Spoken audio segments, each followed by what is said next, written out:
Bye bye.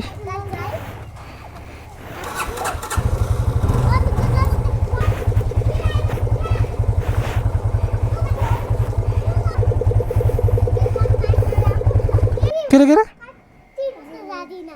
नजाने के रहेछ यो?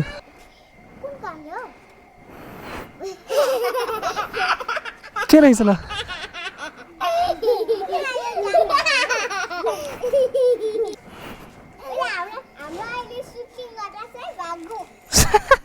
सुटिङ गरिरहेछ? तिमीहरूको सुटिङ भइरहेछ है, भाग है छिटो।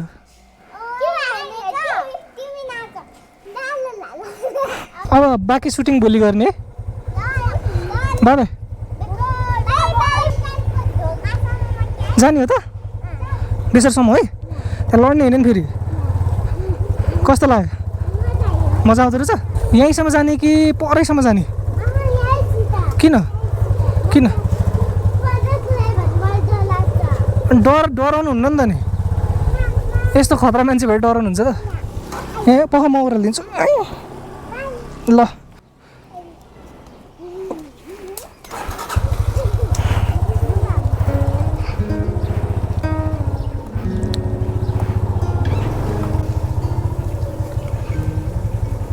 Very warm good morning everyone, welcome back to Yatri channel.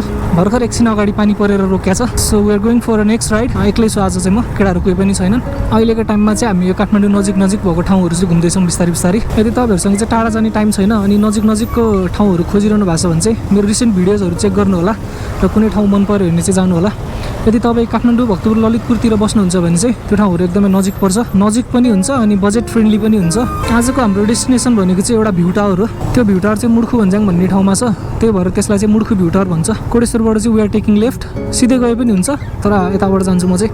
आजको डे चाहिँ अलिकति क्लाउडी छ क्या, त्यही भएर भ्यू चाहिँ त्यति साह्रो इन्जोय गर्न नपाएला कि भन्ने छ। तैपनि हेरौँ, अघि बिहान चाहिँ एकचोटि पानी परेर रोकिसकेको थियो क्या, अनि त्यही भएर भ्यू खुल्छ कि भनेर सोचेको, झन् यस्तो क्लाउडी भइदियो क्या। त्यही पनि अब हिँडिसकेपछि त जानै परिहाल्यो। सो यो बाटोबाट लेफ्ट हुँदै चाहिँ हामी सिम्बा फल जान सक्छौँ। यो बाटो हुँदै चाहिँ हामी सिम्बा फल पनि गएको थियौँ, दलचोकी होमस्टे पनि गएको थियौँ। सो यदि तपाईँहरूले त्यो भिडियोहरू पनि चेक गर्नुभएको छैन भने त्यो भिडियोहरू पनि चेक गर्नु होला, तिनीहरू पनि तपाईँहरूको लागि एउटा राम्रो डेस्टिनेसन हुनसक्छ। यो बाटो आज यस्तो धुलो उडिरहेछ क्या पुरै, पहिला पहिला त सफै हुन्थ्यो, पानी चाहिँ नपर्दै ठिक हुन्थ्यो, पानी पऱ्यो भने चाहिँ मजा आउनु क्या फेरि। यस्तोमा चाहिँ अलिकति केयरफुल हुनु पऱ्यो है, यस्तो ठोक्किहाल्छ फेरि। यो ठाउँबाट पनि 2-3वटा ठाउँमा जान मिल्छ, व्हाइट गुम्बातिर जान मिल्छ अनि स्विजरल्यान्ड डाँडा जान मिल्छ, कालुपाडे डाँडा पनि भन्छ त्यसलाई चाहिँ। सो त्यतातिरको डेस्टिनेसन पनि राम्रो छ, पिसफुल छ। यदि तपाईँहरू जानु भएन भने त्यतातिर जानु होला। यो बाटो चाहिँ सबसे मन नपर्ने बाटो हो क्या मलाई।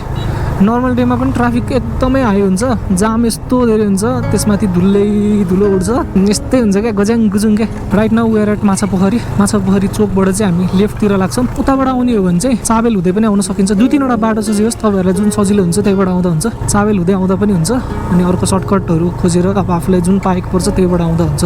बालाजु बाइपासबाट चाहिँ अब हामी राइटतिर लाग्छौँ। यो बाटो चाहिँ ककनी गएर मिट हुने बाटो हो। घुम्नको लागि ककनी पनि एकदमै सही ठाउँ हो। त्यहाँ घुम्ने ठाउँ त कति छ, कति जाने टाइम मात्र मिल्यो भने ठाउँ त कति हुन्छ कति क्या। यो बालाजु बाइपास गरिसकेपछि यो बाटो चाहिँ अलिकति साँघुरो छ तर चलाउनु चाहिँ एकदम मजा आउँछ क्या। यतातिर वरिपरि जङ्गल भएर होला होइन, एकदमै चिसो फिल हुन्छ क्या यतातिर चाहिँ। अनि गर्मीमा चलाउनु पनि एकदम मजा आउँछ क्या, वरिपरिको यो जङ्गल छ साइडमा होइन। यो रोडमा चाहिँ ठुलो टिपरहरू अनि क्युको गाडीहरू पनि चल्छ है, त्यो भएर अलिकति आफ्नै साइडबाट हिँड्नु होला किनभने एकदम साँघुरो छ क्या बाटो हेर्दाखेरि। सो मुड्खु आइपुग्यौँ हामी चाहिँ, यतातिर हो नजिकै छ अब भ्यू टावर जाने ठाउँ चाहिँ। यो बाटोबाट सिधै गयो भने चाहिँ ककनी साइडतिर पुगिन्छ होइन, तर हामी मुड्खु भन्ज्याङ जानको लागि चाहिँ यो ढलान बाटो लिन्छौँ क्या। यहाँबाट चाहिँ अब अफ रोड हो, बाटो चाहिँ बन्दैछ होइन, तर बन्न टाइम लाग्छ। यो भर्खर स्टार्ट भयो यो बाटो चाहिँ, तर यहाँको अफ रोड पनि खासै डिफिकल्ट छैन। अनि यहाँबाट नि सिधै माथि हो भ्यू टावर जाने बाटो भनेर पुरै यस्तो इन्डिकेटरहरू दिएछ होइन। यहाँको भाइब्स फिल गर्दा हुन्छ क्या, यस्तो बवाल छ क्या। तर यसो हेर्दाखेरि त्यो ठाउँमा चाहिँ आज दौरा कुहिरो लागिरहेछ जस्तो छ है। अब लेट्स सी के हुन्छ। बाइक चाहिँ यहीँ राख्छु है। यो गेट चाहिँ पहिला आउँदा नि बन्द थियो, अहिले पनि बन्दै छ, आई डोन्ट नो किन हो। खुल्ला रहन्छ भने नि भ्यू टावर चाहिँ त्यही हो है, यहाँबाट देखिन्छ मजाले। अनि यहाँको वेदर कस्तो फरक छ क्या, उताबाट क्लियर वेदरमा आएको, यहाँ पुरै फगी छ क्या हिलो, पुरै त्यो फगले घेरिरहेछ क्या। Let's go.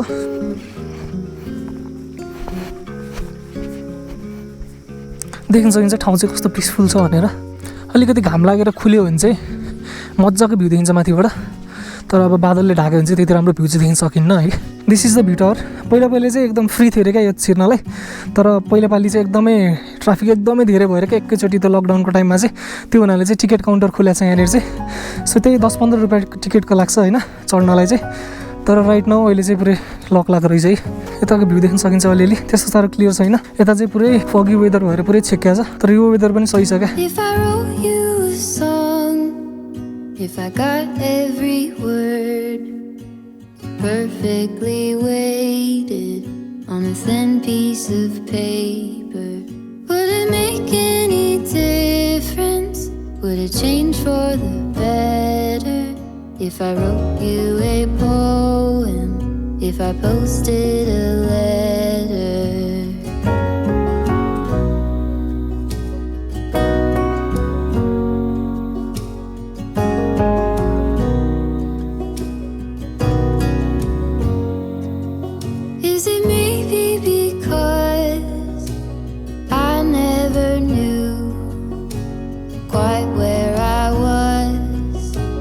Suddenly you told me, baby, you're lost, but I am too.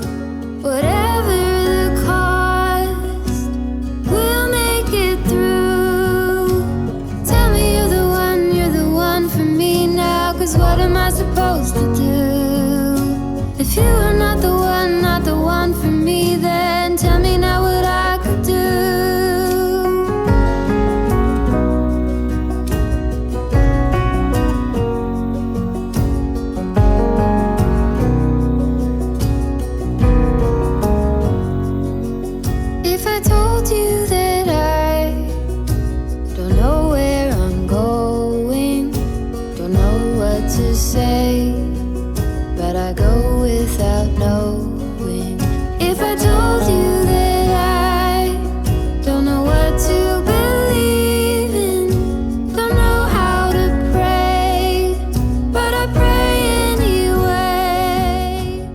So यो ठाउँ चाहिँ तपाईँहरू किन आउने भन्दाखेरि एकदम नजिक छ क्या, त्यस्तै 1-1.5 घन्टाको राइडमा मजाले आइपुग्न सकिन्छ। अनि बाटो पनि त्यस्तो अप्ठ्यारो छैन, प्रायः सबै पिच रोड, लास्टको इन्डिङ मात्र अलिकति अफ रोड छ। त्यो पनि बाइक पनि आउन सक्छ, स्कुटी पनि मजाले आउन सक्छ। अनि यहाँबाट जुन देखिन्छ नि भ्यू, त्यो माथिबाट भ्यू चाहिँ अति दामी देखिन्छ क्या, पुरै यता वरिपरिकै भ्यू खतरा देखिन्छ क्या। त्यो हुनाले चाहिँ त्यो भ्यू हेर्न चाहिँ तपाईँहरू यहाँ आउनु होला।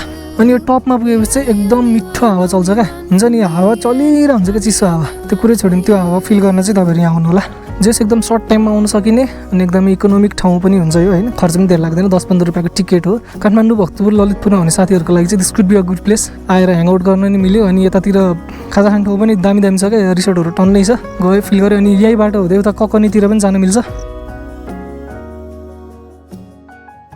एकैछिन बसी, धेरै बेर चाहिँ बसिएन है, किनभने अब त्यो पुरै बादलले ढाकेको छ, देखिहाल्नु भयो होला। सो यो ठाउँको नाम चाहिँ मुड्खु भन्छ कि। अनि यतातिर चाहिँ त्यो भद्रगोल भन्ने टेलिफिल्म छ नि जुन, त्यसको सुटिङ पनि हुन्छ त्यतिर। त्यो एक्ज्याक्ट चाहिँ मलाई थाहा छैन, म जाँदिनँ अहिले। जिन्दगी नै भद्रगोल भइरहेछ, के भद्रगोलको ठाउँ हेर्नु जानु। यदि तपाईँहरू जाने भने यतातिर लोकलहरूलाई सोधेर जाँदा हुन्छ। सो यदि तपाईँहरू पनि आउन चाहनुहुन्छ भने चाहिँ आउनु होला। यो ठाउँमा चाहिँ अति हावा चल्ने क्या, हुन्छ नि सोचेको भन्दा पनि अति धेरै क्या। अब ड्रोन उडाउन लाग्यो, ड्रोन पुरै हावाले कहाँ पुऱ्याइदिएर क्या एकैचोटि, अनि हतार तल झारिहालेँ। त्यही भएर खासै धेरै सर्ट चाहिँ खिच्न पाएन है। अब हामी फेरि पनि अरू भिडियोमा भेटिहाल्छौँ। सो च्यानल सब्सक्राइब गर्नु होला नयाँ भिडियोको लागि। So see you in the next video. Till then good by.